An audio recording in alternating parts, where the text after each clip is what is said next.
हमारे मंदिर के दिवंगत पुजारी जी ने एक प्रश्न किया था कि आखिर क्या कारण है कि पूजनोपरांत आचमन जल को तुलसी पिंडी में विसर्जित कर दिया जाता है। वहीं आपके चरणामृत देने का विधान है, मगर पूजन कर्म में परम पवित्र आचमन जल को प्रसाद रूप में प्रदान नहीं किया जाता है, बल्कि शास्त्रों में तो मूत्र तुल्य बतलाया गया है। तो इसका कारण हमको समझाइए।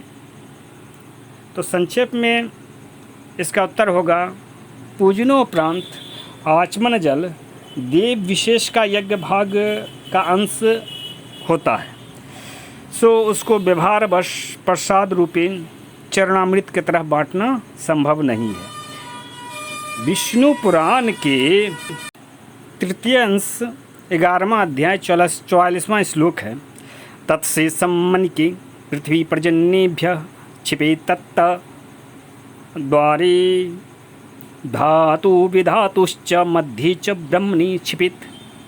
इसका तात्पर्य हुआ कि पूजनोपरांत अग्निहोत्र करना चाहिए और उसकी बची हुई जो हविष्य आहुतियाँ हैं आचमन पात्र में धाता विधाता के यज्ञ भाग के रूप में गृह के आपके मुख्य द्वार के दोनों ओर छोड़ देनी चाहिए तथा ब्रह्मा के लिए गृह के ब्रह्म स्थान यानी मध्य स्थान में छोड़ देना चाहिए।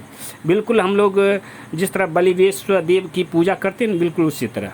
एवं अग्निहोत्र उपरांत बचे हुए हविष्य को आचमन पात्र में डाल करके जो 10 दिक्पाल हैं उनको भी यज्ञ भाग प्रदान किया जाता है। इंद्र, यम, वरुण, चंद्रमा को क्रमशः पूर्व, दक्षिण, पश्चिम, उत्तर दिशा में हुतशिष्ट यानी बचा हुआ आहुतियाँ बलि रूप में प्रदान करने का विधान है। आपके श्लोक है आपके इसी संदर्भ में विष्णु पुराण में, इंद्राय धर्मराजाय वरुणाय तथे इंदव प्राच्यादिषु बुधु दधात्याहुतः शेषात्मकं बलिं प्राग उत्तरे च दिग्भागे धन्वंतरी बलिं बुद्ध। आपकी 46वां 47वां श्लोक है, तीसरा अंश 11वां अध्याय के। तो इसके पश्चात आप बलिवेश्वर कर भी सकते हैं, नहीं भी कर सकते हैं, लेकिन यह 10 दिक्पालों को संतुष्ट करने का विधान है। और सभी जो हविष्य हैं आचमन पात्र में आहुतियाँ जो है वह इदम न मम कह करके छोड़ा जाता है, रखा जाता है। तो इसीलिए यह जो आचमन जल है वह प्रसाद रूप में पूजनोपरांत बांटा नहीं जाता है। दूसरा प्रश्न होगा आपका कि इसे मूत्र तुल्य क्यों माना जाता है, और मूत्र तुल्य मान भी लिया जाए तो फिर इसको विसर्जित आपके तुलसी पिंडी पर क्यों किया जाता है। यहाँ 2 प्रश्न हैं। एक तो सर्वप्रथम आपके आचमन जल को पूजनोपरांत मूत्र तुल्य क्यों माना जाता है, दूसरा मूत्र तुल्य मान करके तुलसी पिंडी पे क्यों विसर्जित किया जाता है। सर्वप्रथम हम लोग पहली प्रश्न का कि इसे मूत्र तुल्य क्यों माना जाता है। अब जानते हैं कि पूजनोपरांत अग्निहोत्र कर्म का परंपरा लगभग विलुप्त हो चुका है। फलतः आचमन पात्र के जल को अपाई मानते हुए तुलसी पिंडी में विसर्जित कर दिया जाता है। अवश्य शास्त्रों में बतलाया गया है कि उत्तर एवं पूर्वाभिमुख आसन पर बैठकर आचमन कर पूजन आरंभ करनी चाहिए। ऐसा करने से ब्रह्मा से लेकर कीट पतंग तक सभी आपके तृप्त हो जाते हैं। श्लोक है आपके व्याघ्रपाद पुस्तक की, एवं सह दामनु नित्यम उपस्पर्शम आचरित ब्रह्मादि स्तंभक पर्यन्ते जगत सह परितर्प्यत। तो इस प्रकार से कहा गया है कि सभी जीव संतुष्ट होते हैं। तो इसका कारण यह है कि हमारी जो याज्ञिक कर्मकांडी व्यवस्था है, पूजन व्यवस्था है, देवजन स्थल की परंपरा है, नवग्रह मंडल व्यवस्था है, वास्तु पुरुष मंडल जो व्यवस्था है, ये सभी में समानता मिलेगी आपको। इस सब का आधार जो है शतपथ ब्राह्मण है, 3रा अध्याय उसकी प्रथम प्रपाठक हैं। तो उनमें आपको यह तथ्य प्राप्त होंगे। ध्यान से यदि देखिएगा वास्तु पुरुष मंडल को तो आप पाइएगा कि वास्तु पुरुष का जो मुख है वहाँ पे आपके वह स्थान पे आपको आप देवता का वास होता है।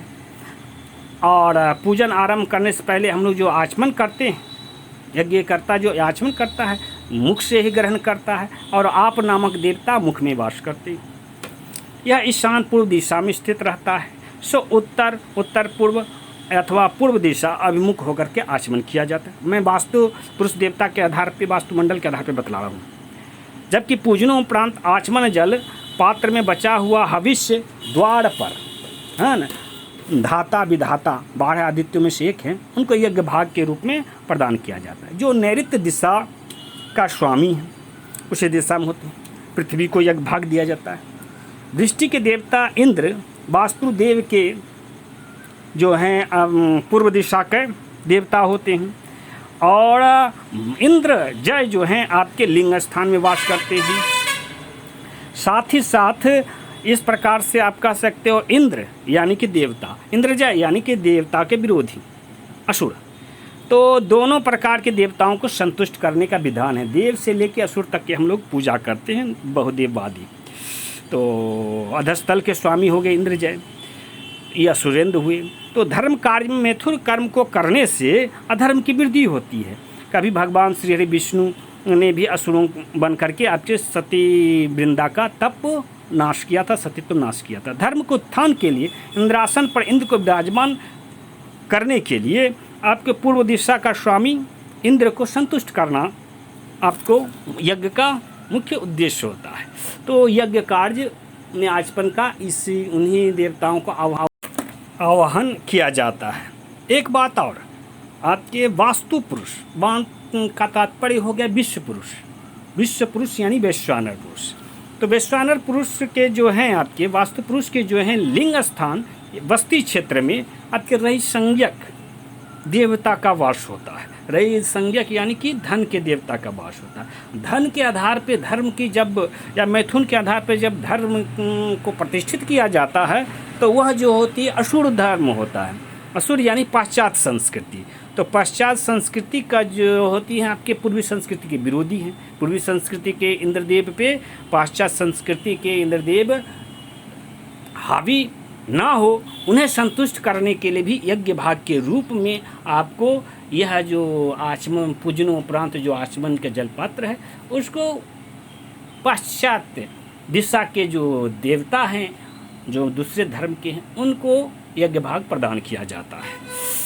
एक चीज़ और, अब हम लोग आपके जानते हैं कि आचमन जल का पान पूर्व दिशाभिमुख हो करके ईशान कोण दिशाभिमुख हो करके किया जाता है। इस आधार पे हम लोग पुनः एक बार जाने कि देवयजन कार्य का आरंभ उत्तर अभिमुख दिशा में हो करके आचमन जल ग्रहण करके आरंभ करते हैं। तो उत्तर दिशा जो होती है मनुष्यों का दिशा होती है, उदीची ही मनुष्या नाम दिक। और पूर्व दिशा जो होती है वह देवताओं का दिशा था। प्राक प्रवना देवयजन, यह आपके शतपथ ब्राह्मण की श्लोक हैं। शतपथ ब्राह्मण प्रथम अध्याय और प्रथम प्रपाठक में। तो इस प्रकार से मनुष्य और देवता दोनों आपके उत्तर और पूर्व दिशा में वास करते हैं, वो उनका स्थान है। दक्षिण दिशा जो होते हैं आपके पितरों का स्थान होता है। आप वास्तु पुरुष के जो मंडल हैं उसमें भी आप इसको देख सकते हैं।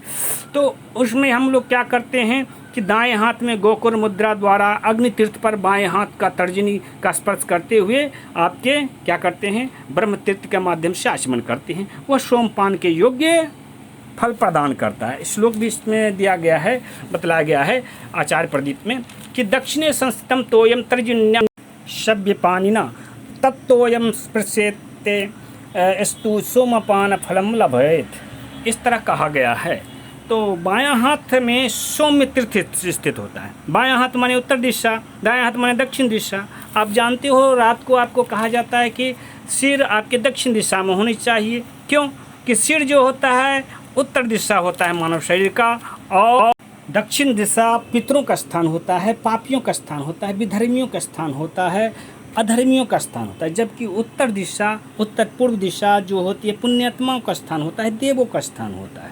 इस तरह से आपको बताया गया कि आचमन जब भी करते हैं हमको उत्तर पूर्व दिशा में या फिर उत्तर दिशा में या फिर पूर्व दिशा में इनकी ओर मुख करके करनी चाहिए।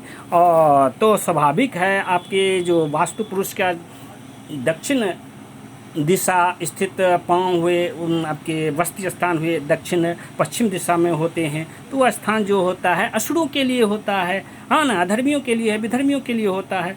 तो उनके लिए यज्ञ भाग के लिए हम लोग को आपके जो पूजनोपरांत जो होती है उसको आचमन जल को आपको मूत्र तुल्य माना गया। मूत्र यानी ये लौकिक जगत में जो विश्वास रखते हैं, पारलौकिक जगत में आदर्श में भी जो विश्वास नहीं रखते हैं, उनके लिए आपके वह आचमन जल मूत्र तुल्य होते हैं, उनके लिए यज्ञ भाग हैं।